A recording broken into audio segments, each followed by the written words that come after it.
आप लोग को इसके पहले कक्षा में हमने परिमेय संख्या के बारे में परिचय कराया है। आज परिमेय संख्या के कुछ गुणधर्म के बारे में जानेंगे।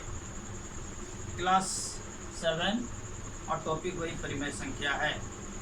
आज हम जानेंगे कि परिमेय संख्या को संख्या रेखा पर कैसे निरूपित करते हैं और परिमेय संख्याओं की तुलना। आइए हम अध्याय को शुरू करते हैं। देखिए, जैसे लिखें परिमेय संख्या पर परिमेय संख्याओं संख्या रेखा पर परिमेय संख्याओं का निरूपण।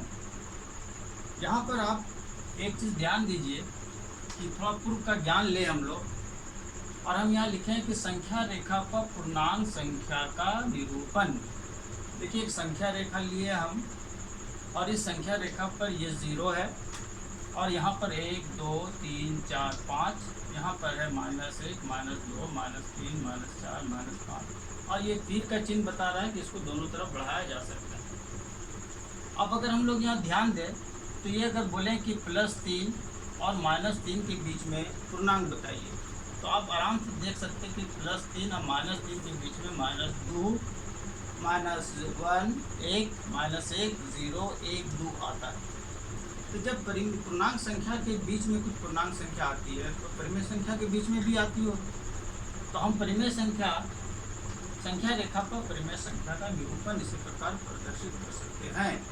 जैसे देखिए, एक संख्या रेखा लिए हैं, यहाँ पर 0 है और 0 से 1 को 5 बराबर भाग में बांटे, और प्रत्येक भाग क्या बता रहा है?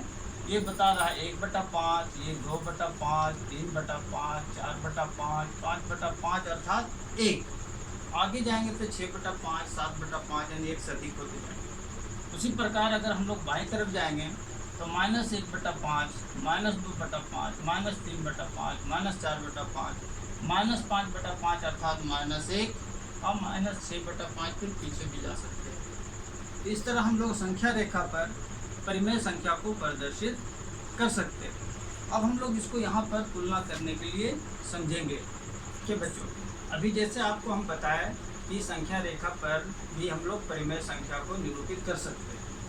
अब आइए हम परिमेय संख्याओं की तुलना करते हैं। तुलना कहने का मतलब हुआ कि यदि दो परिमेय संख्या दी हुई है तो हम कैसे पता लगाएंगे कि कौन परिमेय संख्या बड़ी है और कौन छोटी है। इसके लिए हम इस परिमेय संख्या की तुलना को 3 भाग में बांट रहे हैं। पहला, हम ये बताना चाहेंगे कि दो परिमेय संख्या दी हुई है, एक धनात्मक है एक ऋणात्मक है। धनात्मक परिमेय संख्या ऋणात्मक परिमेय संख्या का ज्ञान हम पूर्व कक्षा में दे दिए। उसके बाद हम ये बताना चाहेंगे कि दो धनात्मक परिमेय संख्या दी हुई है तो उसमें कौन बड़ा है कौन छोटा है, और यदि दो ऋणात्मक परिमेय संख्या दी हुई है तो उसकी भी तुलना करना कि कौन बड़ा कौन छोटा है। तो हम इसको एक एक करके बताएंगे। जहाँ तक पहला बिंदु है कि धनात्मक और ऋणात्मक परिमेय संख्या, तो आप संख्या रेखा पर ध्यान देंगे तो आपको ऐसा लगेगा कि जितनी भी धनात्मक संख्याएं होती है वो संख्या रेखा पर 0 के दाईं ओर होती है, और जितनी भी ऋणात्मक संख्याएं होती है वो संख्या रेखा पर 0 से बाईं ओर होती है। और आप इस बात से अवगत हैं कि जो भी संख्या दाईं ओर हो वो बाईं ओर की संख्या से बड़ी होती है। अर्थात इसका अर्थ ये निकला कि यदि दो परिमेय संख्या दी हुई है, एक धनात्मक है और दूसरा ऋणात्मक है, तो धनात्मक परिमेय संख्या हमेशा ऋणात्मक परिमेय संख्या से बड़ी होगी। उसके बाद जैसा कि अभी हम आपको बताया कि जो परिमेय संख्या के बीच में तुलना करना, उसको 3 भाग में हम बांटे, धनात्मक ऋणात्मक, धनात्मक और धनात्मक, और ऋणात्मक और ऋणात्मक। तो हम पहले बता चुके कि धनात्मक और ऋणात्मक में धनात्मक परिमेय संख्या हमेशा ऋणात्मक परिमेय संख्या से बड़ी होती है। अब हम यहाँ बताना चाह रहे हैं दूसरे बिंदु पर कि दो धनात्मक परिमेय संख्याओं के बीच की तुलना कैसे करेंगे, कैसे हम उसको जानेंगे कि ये संख्या बड़ी है परिमेय संख्या और ये परिमेय संख्या छोटी है। तो इसके हम 2 उदाहरण दे के स्पष्ट करने का प्रयत्न करते हैं। देखिए, जैसे पहला आप एक उदाहरण देखिए कि 1/2 और 3/2। आपको बताना है कि 1/2 और 3/2 में कौन सी परिमेय संख्या बड़ी है या कौन सा परिमेय संख्या दोनों में छोटी है। तो इसमें बहुत आसान ये है कि दोनों परिमेय संख्या के अंश और हर को देखें आप, तो आप देखेंगे कि ये जो पहला जो उदाहरण दिया हुआ है इसमें 1/2 और इसमें 3/2 है, तो दोनों का हर समान है, दोनों के हर में 2 है। लेकिन पहले संख्या का अंश 1 है, दूसरे संख्या का अंश 3 है। यदि दो परिमेय संख्या दोनों का हर अगर समान हो और जिसका अंश बड़ा होता है वो परिमेय संख्या बड़ी होती है और जिसका अंश छोटा होता है वो परिमेय संख्या छोटी होती है।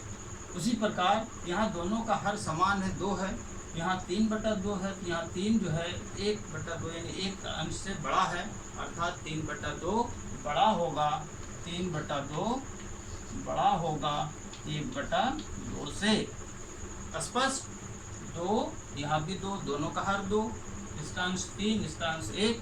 तो हम जब हर बराबर हो है तो फिर अंश पर ध्यान देते हैं, जिसका अंश बड़ा होगा वो परिमेय संख्या बड़ी होती है। आइए हम दूसरे उदाहरण को स्पष्ट करते हैं।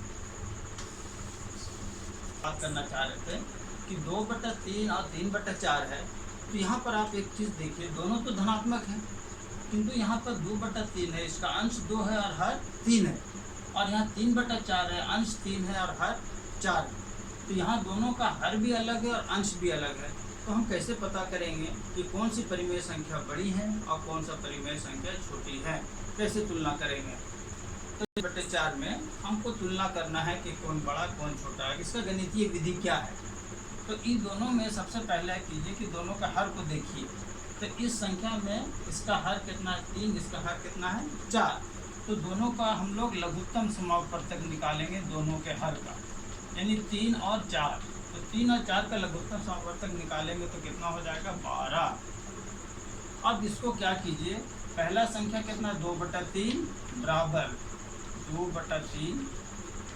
अब चूँकि मेरा लघुत्तम समापवर्तक 12 आया है, तो नीचे 3 है, इसको 4 से गुना करने पर 12 होता है, और जितना नीचे गुना करेंगे उसी संख्या से ऊपर भी गुना करेंगे। तो 2 चौके 8 और 3 चौके 12। उसी प्रकार दूसरा संख्या लीजिए 3/4। तो 3/4 है, तो 4 को कितना से गुना करेंगे कि 12 होगा? 3 से गुना करेंगे।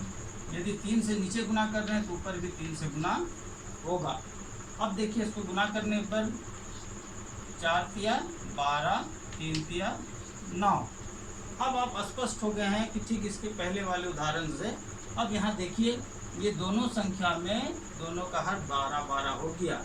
इसका अंश 9 है, इसका अंश 8 है, तो किसका अंश बड़ा है? क्योंकि हर तो बराबर है, अंश इसका बड़ा है, अर्थात 9/12 बड़ा है किससे? 8/12 से। और 9/12 किसके बराबर था? 3/4।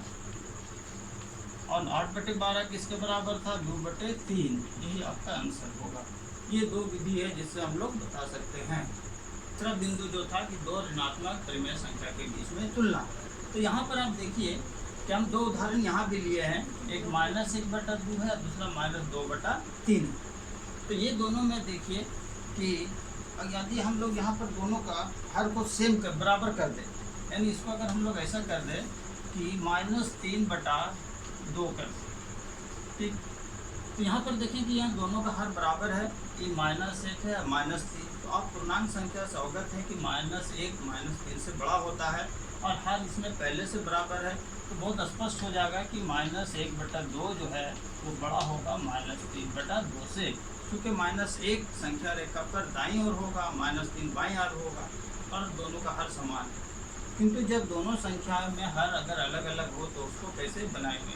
तो इसको हम लोग इसका ऋणात्मक संख्या में आप देखिए कि -3/5 और -4/7 है।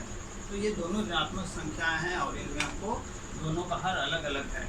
तो ऐसा इसको भी हम लोग पहले कैसा करेंगे कि पहले दोनों का हर देख रहे हैं क्या समान है, 5 और 7 है, तो दोनों के हर का लघुत्तम समापवर्तक निकालेंगे। जैसा कि हम यहाँ 5 और 7 का लघुत्तम समापवर्तक निकाले हैं तो आया 35। अब दोनों के हर को 35 करेंगे, तो हम लोग पहला संख्या लिखे -3/5 और 5 को 35 लाना है, बनाना है, तो 7 से गुना करेंगे। यदि यहाँ नीचे 7 से गुना होगा तो ऊपर भी 7 से गुना होगा, तो ये हो गया -21/35।